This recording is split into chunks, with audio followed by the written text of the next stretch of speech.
C'est un petit peu notre président de l'humour à nous, est avec nous ce matin. C'est joli. Cédric Cizer. Bonjour mes chers compatriotes. Comme je dis, oui, c'est vrai que vous le pensez. Vous pensez ce que vous dites, ça fait plaisir. Alors, je suis très content parce que j'ai enfin réussi à prendre rendez-vous pour me faire vacciner. Non, vous n'avez pas le droit. Non, vous n'avez pas 75 ans, vous n'avez pas le droit. Alors oui, je sais, mais vu le délai d'attente qu'il y a, le jour de mon rendez-vous, j'aurai 80 ans. Oui, il faut à peu près 50 ans avant de... C'est vrai que vu comme ça, oui, peut-être. Bien sûr, alors il est vrai que c'est encore plus dur d'avoir un rendez-vous de vaccination qu'un rendez-vous avec un technicien free pour connecter ta box. Vous connaissez la différence entre un technicien free et un extraterrestre? Non. Il n'y en a pas, tout le monde dit que ça existe, mais personne n'en a jamais vu. C'est vrai, hein. On embrasse tous les gens qui sont chez Free. Bien sûr. Alors, ne vous inquiétez pas, je suis en pleine forme. Si je vous dis 740 000, ça vous évoque quoi? 740 000. 740 000. Allez, votre salaire par chronique? Presque. À 5 € près, c'est le nombre de naissances en 2020. Ouais, c'est terrible quand même. 13 000 naissances de moins qu'en 2019. La natalité est au plus bas depuis 1945, alors que c'est pas logique. Et vous y êtes pour quelque chose ou pas? J'y suis pour beaucoup. J'ai arrêté tout ça. Parce que pendant le premier confinement, il y avait que ça à faire. Normalement, il y avait que deux choses à faire, manger et faire des enfants. Et la preuve que non, un auditeur a l'explication. Bonjour, je suis Antoine Brisbard, gérant de l'école de surf la plus réputée de Clermont-Ferrand. Alors c'est vrai qu'aujourd'hui, les couples couchent beaucoup moins ensemble que nos parents. Mes parents, ils faisaient que ça. Mais pour eux, c'était beaucoup plus facile. Ils avaient que ça à faire. Moi aussi, je coucherais tout le temps avec ma meuf si j'avais pas Netflix. Oui. C'est un vrai souci. Vous savez que c'est un vrai fléau. C'est un véritable fléau qui s'abat sur la natalité française et même mondiale. Plus fort que le Covid. C'est un vrai chiffre. Une personne sur 4 préfère regarder Netflix plutôt que d'avoir une activité sexuelle.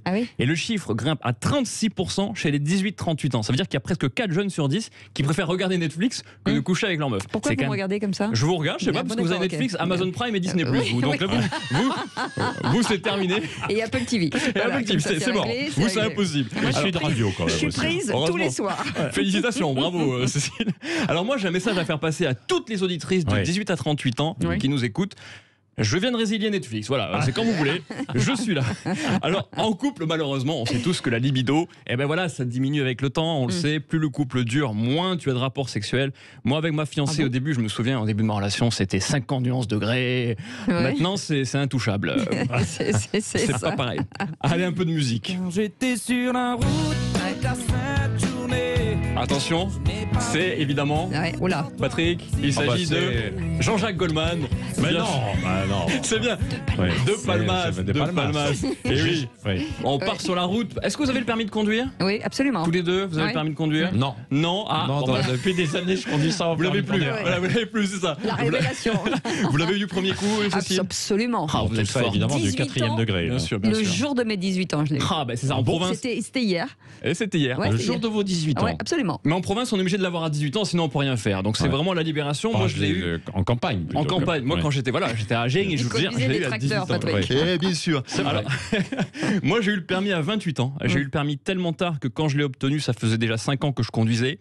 Alors, je suis le seul gars qui est arrivé à l'examen en voiture directement. C'est pour ça que le mec n'était pas content. Et en Angleterre, un homme a raté son permis 157 fois. Impossible pour lui d'avoir le code. Il l'a eu la 158e fois. Je rappelle que passer le code, c'est 40 € en moyenne. Donc maintenant qu'il a le code, il a plus d'argent pour s'acheter une voiture. C'est quand même dommage. Et un jeune auditeur a voulu nous parler de son expérience d'examen du permis. Bonjour Cédric, c'est Thomas, 19 ans, j'appelle du Mans, la ville des rillettes et de la dépression. Je viens de passer le permis à l'instant, il paraît que la 12e fois c'est la bonne, et là j'y crois. L'examinateur n'a pas été blessé cette fois, juste 3 piétons. En même temps, qu'est-ce qu'ils foutaient sur le trottoir ceux-là? Ils sont en réanimation. Heureusement, je tiens à vous rassurer, la voiture de l'auto-école n'a rien. C'est l'essentiel, c'est le plus important. Bien sûr, alors on est rassuré. Dans la vie, vous savez qu'il y a 3 examens qui te foutent un stress de malade, le bac, le permis de conduire et le premier rendez-vous avec une femme, bien sûr. C'est le plus difficile à réussir celui-là, ça te coûte le plus cher. C'est un stress énorme. C'est un stress énorme, bien sûr. Patrick, on en parle souvent. Ou d'une femme avec un homme. Ou l'inverse, bien sûr. Mais là, je parle de mon cas et de notre cas, Patrick. Alors, le bac, on s'en fout si tu l'as pas, ça sert à rien. Mais le permis, oui, ça sert. Moi, ça me sert à aller à mes rendez-vous au Pôle emploi. Donc déjà, c'est très important. Mais j'avoue que j'ai tout fait pour repousser mon obtention du permis pour éviter le traumatisme qui nous poursuit toute notre vie. C'est-à-dire la photo du permis de conduire. Ça, c'est collector, vous savez. Oui, bien sûr. On va vous mettre nos photos du permis sur Twitter, la photo de Patrick, la photo de Cécile. Je pense que vous allez pleurer de rire. En fait, la pire photo que tu as faite de ta vie, eh ben c'est celle que tu vas voir le plus dans ta vie. C'est quand même terrible. Hein. Et que tu vas le plus montrer pour t'identifier. Alors comment ils font tous partout pour m'identifier avec une photo où même moi, je me reconnais pas? C'est terrible quand même. Bah oui, sur mon permis de conduire, je ressemble plus à Michel Polnareff qu'à moi. Mais ils me reconnaissent. Croire, hein. Oui, je vous jure que si. Je vous jure que si. Depuis le jour de ma photo de permis, j'ai beaucoup perdu du poids et des cheveux. Enfin, plus de cheveux que de poids. Et malheureusement, à cause du Covid, vous avez vu une frange de la population qui grossit à vue d'œil. Ce sont les enfants. Voilà, 2 enfants sur 5 ont pris jusqu'à 6 kilos depuis mars. Puisque le sport malheureusement est quasiment interdit. Par cuisse. Par cuisse, exactement. Un enfant qu'on connaît très bien en a aussi fait les frais. Salut Cédric, c'est Raphaël, j'ai toujours 7 ans. Salut. Alors oui, c'est vrai, moi aussi j'ai pris du poids depuis le confinement.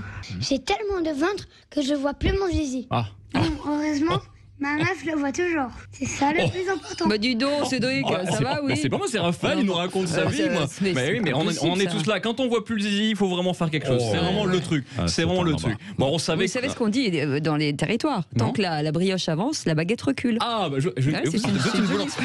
vous êtes une très jolie boulangère, Cécile.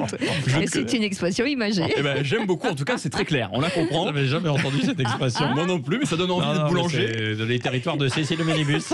Vous êtes d'où, Cécile? Je vais aller chez vous. De Chartres. De Chartres. Bah écoutez, je vais m'installer dans la Chartres très vite. Je suis une bosseronne, monsieur. Je suis très fière de vous. Bravo. Alors, on savait qu'en 2021, un enfant de 12 ans avait le niveau intellectuel d'un enfant de 6 ans, malheureusement. Et maintenant, avec le Covid, un enfant de 12 ans a le niveau physique d'un enfant de 85 ans. Voilà, merci Jean Castex. Et voilà, les enfants, ils passent leur journée entière devant des écrans, soit pour jouer à la PlayStation, soit pour envoyer des nudes sur Tinder. Alors les pauvres, Jean Castex, il leur interdit de faire du sport, mais heureusement, il a décidé de leur apporter la solution pour sauver notre jeunesse de la perdition. On fait tout de suite à Matignon. D'accord.